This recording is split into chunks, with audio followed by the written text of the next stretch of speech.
As a physician, you may know, I guess you didn't, that smoking kills approximately 480,000 Americans each year and totals $170 billion each year in healthcare costs. And yet, between 1993 and 2012, you were a shareholder of tobacco, of big tobacco companies, meaning that you personally benefited from tobacco sales. Meanwhile, you voted against landmark legislation in 2009 that gave the FDA the authority to regulate tobacco. Congressman Price, you're a physician, which means you took the Hippocratic Oath, a pledge to do no harm. How do you square reaping personal financial gain from the sales of an addictive product that kills millions of Americans every decade with also voting against measures to reduce the death toll inflicted by tobacco? Well, it's an interesting question, Senator, and it's a curious observation. I have no idea what stocks I held in the 90s or the 2000s or even now.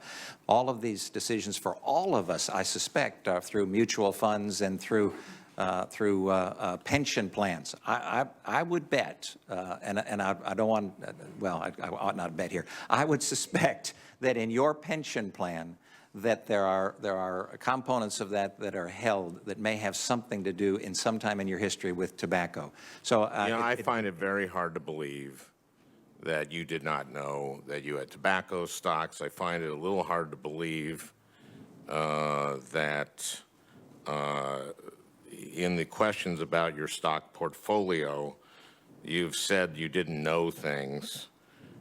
Just over the last 4 years, you traded more than $300,000 in health-related stocks, while at the same time sponsoring and advocating legislation that could affect the performance of those stocks. Now, we've talked a little bit about the Zimmer Biomet.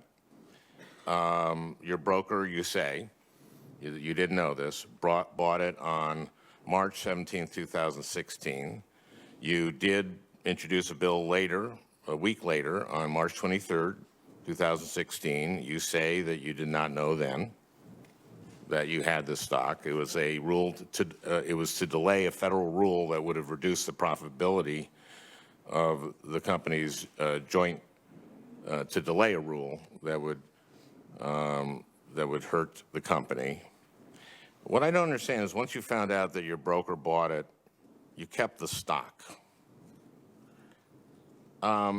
You purchased this $50,000 to $100,000 worth of stock in a biomedical company called Innate Immuno. We've talked about it a little bit. It's the single largest purchase in the past 3 years in a private deal that was not made available to the public. And I find it absolutely amazing that you responded that you did not know that you got a discounted price.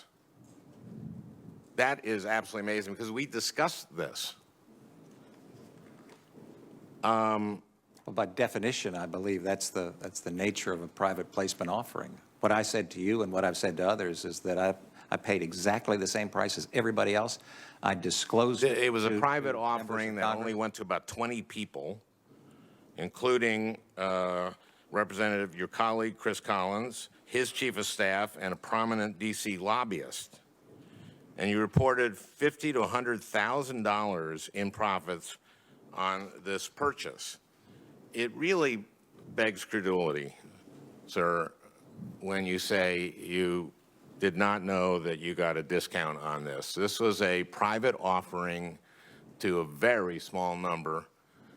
When you have the committee, chairman of the budget committee, when you have a congressman as chief of staff, these sound like sweetheart deals, and I think that our job in this body and in Congress and in government is to avoid the appearance of conflict. And boy, you have not done this.